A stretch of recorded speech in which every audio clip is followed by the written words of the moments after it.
I would like to talk about psychology. What can psychology tell us? What can it not tell us? What's the relationship between psychology and what we would think about the life of faith or religious belief? Those are some of the things I want to explore with you. And I want to do that primarily by looking at this book, which was just a great read, a great introduction to psychology by Paul Bloom. Paul Bloom is a professor of psychology at the University of Toronto, emeritus professor of psychology at Yale University, where he taught one of the most popular courses in the history of Yale on an introduction to psychology. The online course, as I understand, has had over 1 million people take it. So just really engaging teacher and author, and I really recommend his book. What I'm going to do is I'm going to think about 3 questions about this idea of what psychology can and perhaps cannot tell us.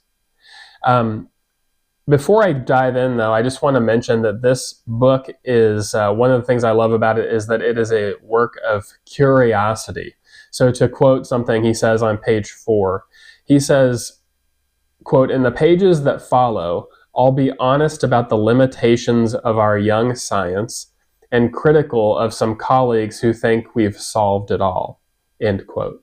So one of the things I love about this book is that it searches for the answers, but it doesn't give itself the illusion that it's somehow dug to the bottom of the hole and now it's striking the solid substrate where we've arrived at all the solutions and all the answers.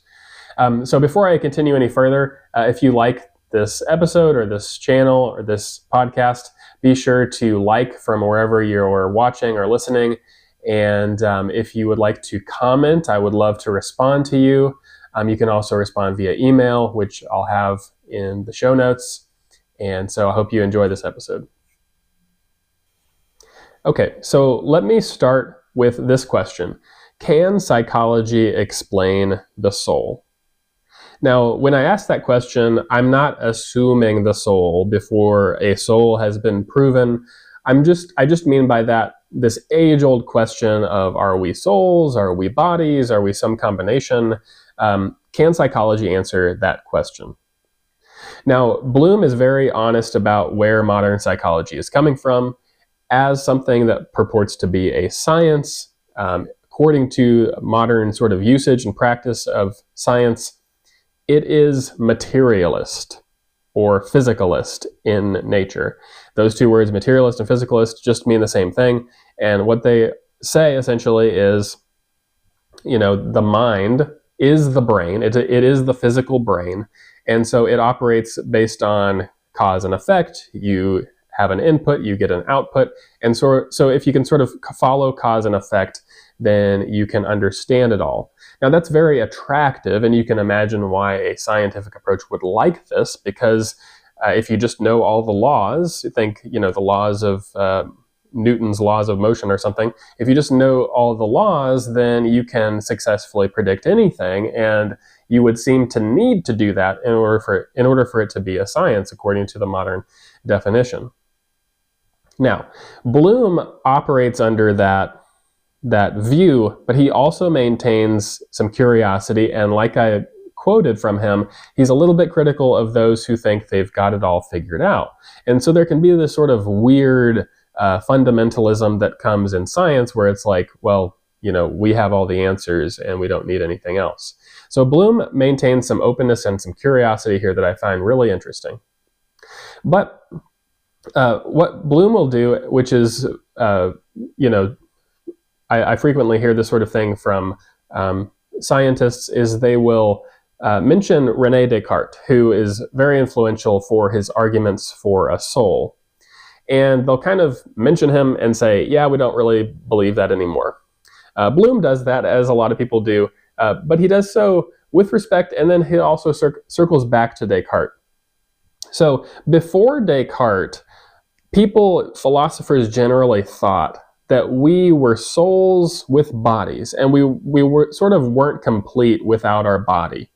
Now, what Descartes did that was novel, and maybe you could even say extreme, is he said we are essentially our souls.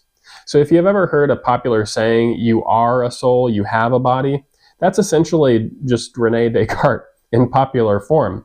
Descartes, not to go into all the details of his logic, which would take a long time and be very complex, but basically he said, I can imagine not having a body. I cannot imagine existing. And so he explored that with the minute detail of a good philosopher, and he said, that means that I am essentially a soul. Now, again, lots of lots of scientists and psychologists will kind of hold up Descartes and then quickly dismiss him. They'll throw out, details like Descartes thought that the pineal gland was, to quote Bloom here on page 25, the conduit between body and soul, end quote there. And that seems silly to us, and so it seems easy to dismiss. But again, we'll circle back to that. Now, very few, of course, follow Descartes today, yet read consider with me what Bloom says about this question that has this stubborn way of continuing to surface. So when Bloom was a graduate student, he essentially wasn't able to entertain questions about consciousness, because that seems to get back into the area of soul and the ethereal and the mysterious and stuff that you can't just measure by cause and effect. But listen to what he says. Bloom says on page 36, times have changed since my graduate student days. Consciousness is now front and center in the science of the mind, as it should be. He says consciousness is, after all, the most certain thing there is. Now, watch how he circles back to Descartes here. Descartes, whom he has sort of, dismissed in some ways, but listen to this. He says, quote, as Descartes pointed out, I might question almost everything, but my conscious experience is beyond doubt. So, really interesting. Lots of scientists will tell you almost with bedrock certainty, like we've been digging and we've got to the bedrock, that there just is no soul. It was just a fiction. Descartes had these silly ideas. But consciousness is a huge topic for exploration and research. I myself have a book that's in its 4th edition on an introduction to consciousness. So here's where a lot of the questions are. Now, you might be interested in another book, not to get too sidetracked here, but this is a book by Thomas Nagel, a philosopher. He happens to be an atheist, but what he does here in this book is he just explores some basic questions. He doesn't get into, technical jargon, except just to mention certain terms as necessary, but basically he writes for the average reader to be able to know some of the questions that have driven us. And his 4th chapter is the mind-body problem. So you have dualism, which would be, Descartes and others. You have physicalism or materialism, which would be most of the approach of modern science.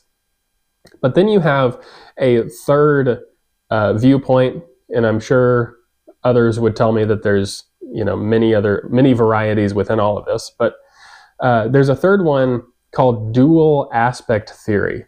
And essentially what this would say, and I think this would be, pretty, I don't want to say Bloom would accept this, but I think it would be pretty consistent with some of his curiosity. It would say, you can certainly examine what happens in a brain. You can go in, you can say this part is associated with taste, this part is associated with spatial awareness, and all of that, and you can see how the neurons work together. But though you could do something similar with a computer, you can analyze how it works, what you can't do with a human being, perhaps any living creature, is say, well, I've located that person's conscious experience. In other words, Like, the taste of chocolate comes from here, but computers don't taste chocolate. You input something into a computer, you get something out, but computers don't experience things.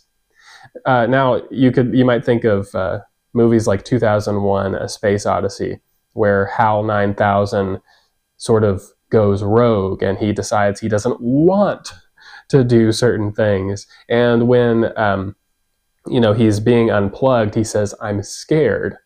These are things that computers don't do. And what might be happening is there's something about us that resists. Though we dig and try to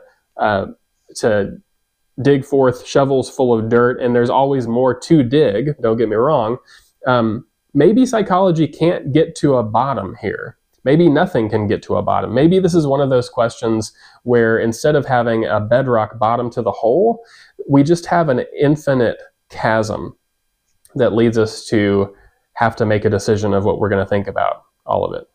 So we'll come back to that idea of the hole, whether there's a bottom or not, in the next two questions.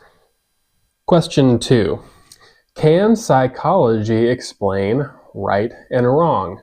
Again, we're going to find plenty here, I think, to overturn with the shovel. But the question of whether you can actually hit a bottom here is, I think, going to get us to a similar place as with the first question. So you might recall from my previous episode, and if you haven't seen that or listened to that, I invite you to check it out. But on Kierkegaard, in the concept of anxiety, he talked about finitizing good and evil. And he thought this was a profound mistake. He thought that science ultimately, whether it's the science of psychology or anything else, cannot actually explain good and evil. You can't explain a circle with a straight line, if you recall that sort of way of looking at it. So I think that's the problem we run into with psychology. Not that we can't learn certain things about good and evil, right and wrong, morality. This is actually a concept or a subject, morality, that Bloom has written another book about, where he sort of explored that issue in babies. And so interesting study there. But there's lots that we can learn about, but can you actually reach the bottom? Another question entirely. So let me give you a couple of examples here that are mentioned in the book, not things that Bloom subscribes to necessarily, but thinks are interesting approaches to answer the question of where right and wrong come from, morality. So first example is the reputational theory. As this sounds, it's essentially that we're motivated by our reputation. So when you get to issues of like, this is actually costly for a person to do, it makes us think, okay, I can't explain that. Like, that this must, it must just exist. And perhaps this goes back to us having a soul and us having a will or something like that. Now, others, as you can imagine, longing for a scientific foundation, bedrock, will shoot back and they'll say, well, let's say, and Bloom brings up this example on page 250, he says, let's say you've got a male, who marches for the rights of women. Well, you can't say that he's doing that because he thinks he's going to get something out of it. But not so fast. What if that particular male wants to be seen as someone who wishes for a better world and who is sort of, self-sacrificial and willing to give his time for the cause of women? In that sense, he really is selfish and he really cares about his reputation. And so there you go. You can explain any and everything by concern for reputation. What does Bloom say about that view? Well, he says, again on page 250, quote, "My own view is that the reputational theory is, in the end, too cynical to be a complete account of self-sacrificial morality. Often people really want to do good for its own sake." End quote. So again, there's a curiosity there in what Bloom is saying. It's like, okay, this the reputational theory can seem to explain so much, but there's something else there that Bloom is recognizing. It's like, this just isn't, notice, a complete account of self-sacrificial morality. So it seems very cynical to say all good acts, self-sacrificial acts, are about that. Another example that has been used is evolution.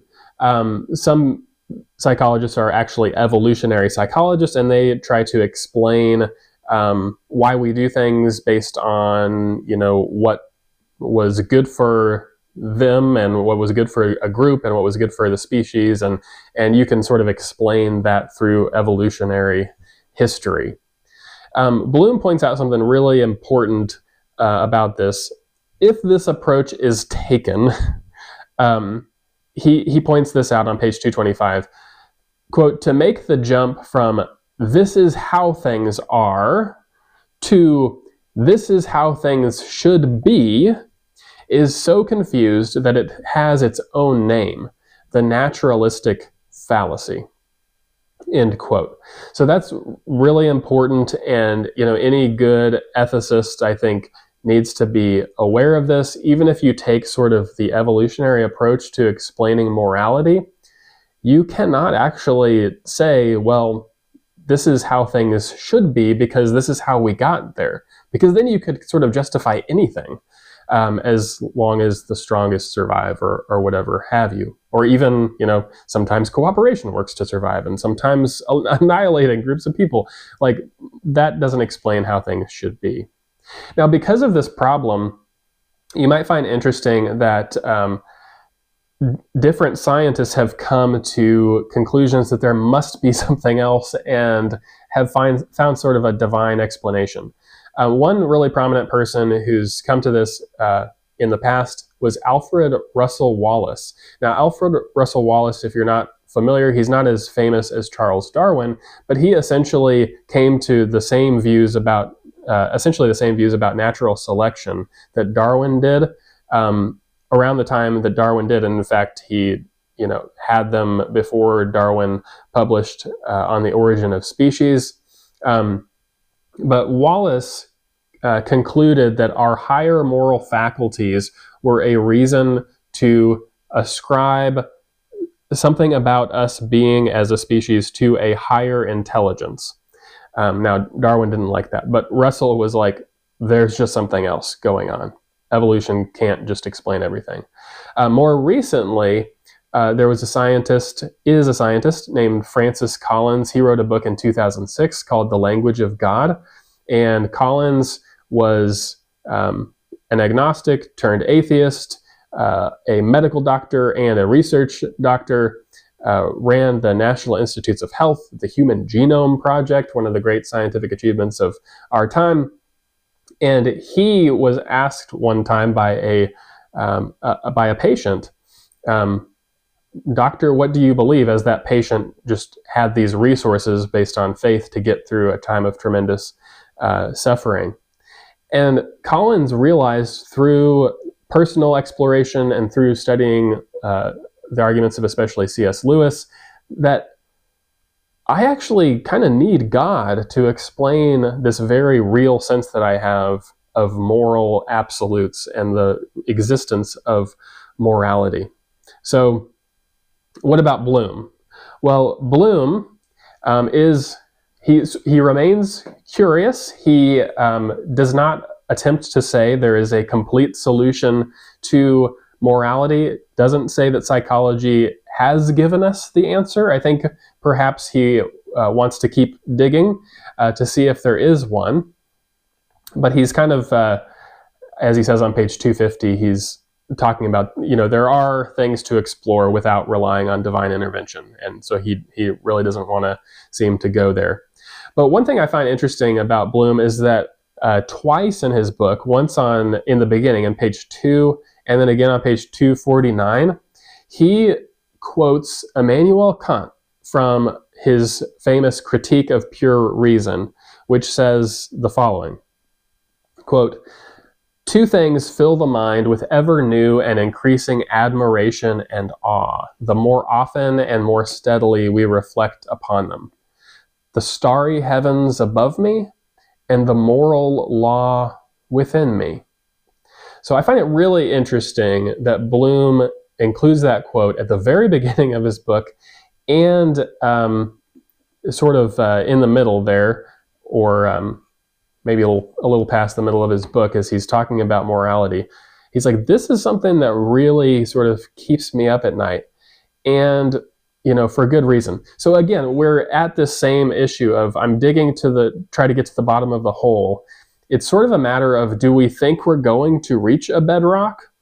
Or is there actually no bedrock and we just have an infinite chasm where we can keep turning, spadefuls of dirt up, but we ultimately don't get the final answer of where morality comes from? We'll arrive at a similar place as we ask our last question. Question 3.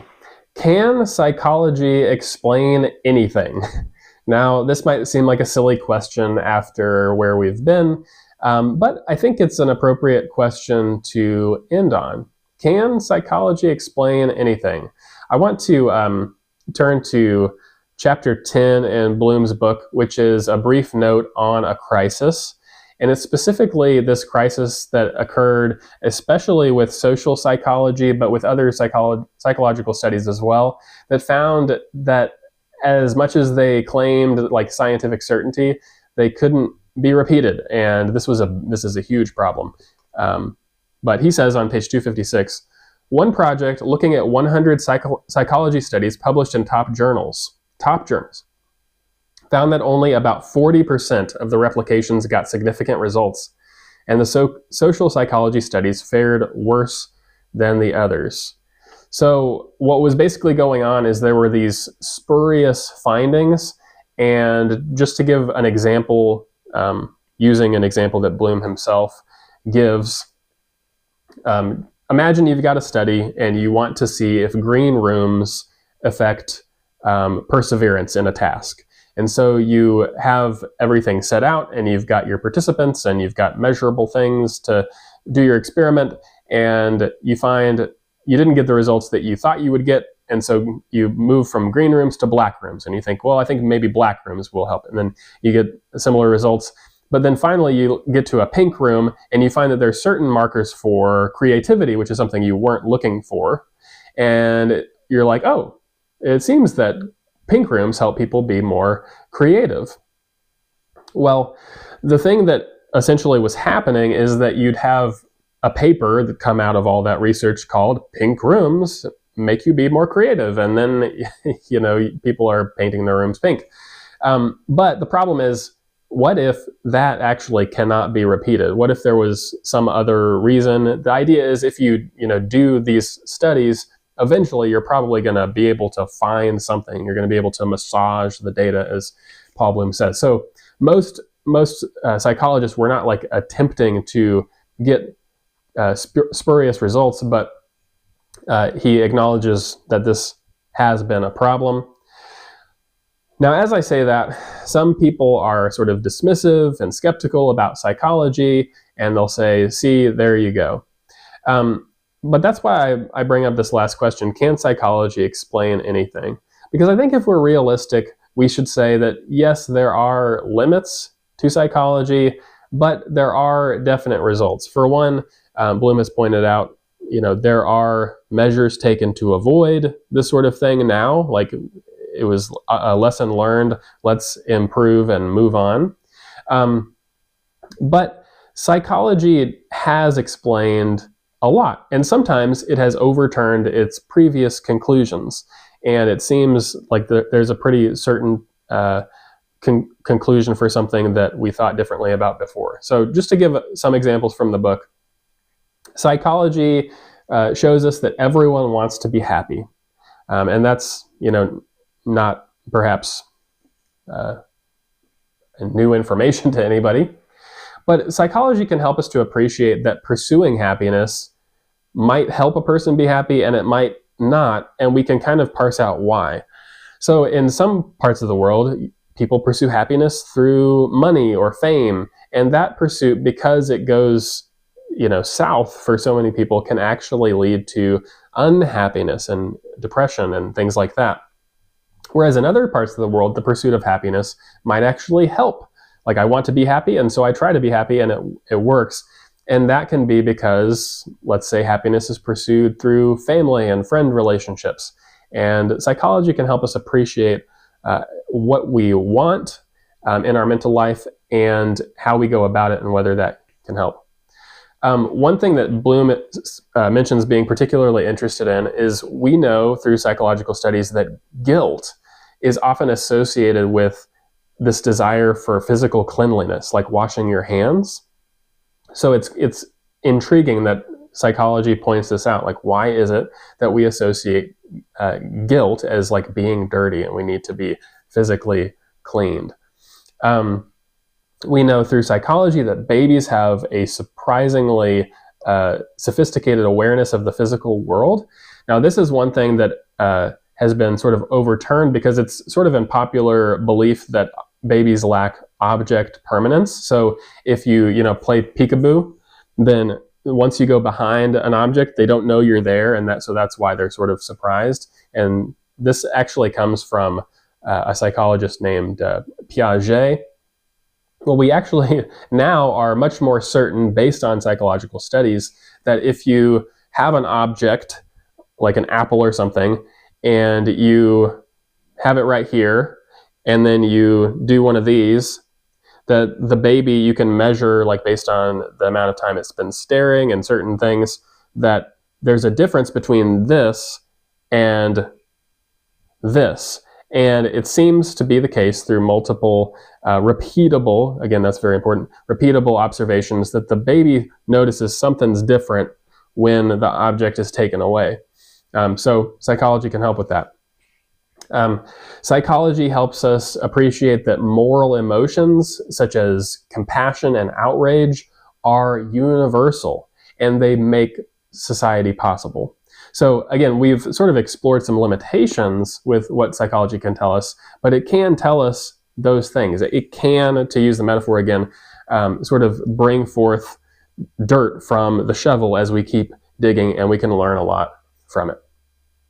So just by way of conclusion, when I explore a subject, and I try to explore a lot of them, I'm always fascinated that even as certain questions are answered, to me, the joy in learning is not just that you answer questions, it's also, and maybe more importantly, that with certain of those questions, you get down to a place where you start to realize, I don't think there's a bottom here. I think there might just be this infinite chasm.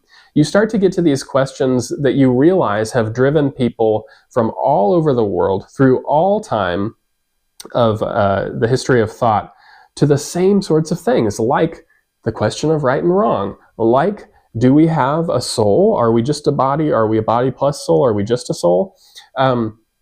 These questions have this way of persisting, and being aware of this and being part of this helps you to make ultimate decisions about, what do I think life is all about? Now, for me, I have titled this podcast, this channel, Faith That Seeks. And for me, whether I'm exploring the body and soul or whether I'm exploring morality, as I dig, I realize that I think that there's an infinite chasm here. I think I could keep digging and digging and digging, and it's just always going to be there. But I don't get there based on certainty. I don't get there because I kind of reached the bedrock. Now, this leads me to need faith. As Anselm said so well, and as I mentioned in my first episode, for this also I believe, that unless I believed, I would not understand. So why are things right and wrong?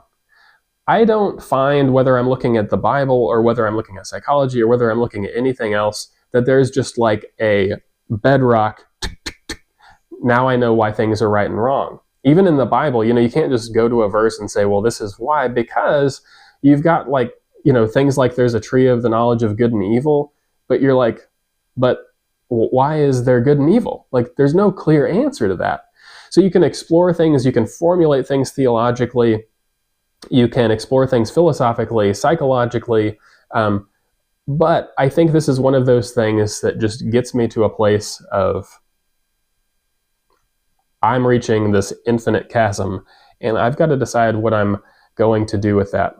So I'll just conclude by saying that my family and I recently watched the Disney Pixar movie Elio. And if you've seen that, this boy wants to be abducted by aliens, and he finally gets abducted by aliens, and he's taken to be with them, and he is put before one who says that he can have the answer to anything he wants, including like the meaning of life. And comically, he doesn't really care about that. He cares about trivial things. But as I was watching that, and perhaps some of you will resonate with that, with this, I don't think I necessarily would want some alien to tell me what the meaning of life is. Or maybe, if they did, it would be like, I wouldn't expect it to be like here's the bedrock, this is the definition. I'd expect it to be more like the infinite chasm. Faith seems to be something different from just reaching a bedrock. It seems to be, when you explore these questions, you realize and appreciate that you can't reach a bedrock. The question is whether and how we will be okay with that. So I hope you've enjoyed. Again, be sure to like, share, subscribe, and I'll see you next time.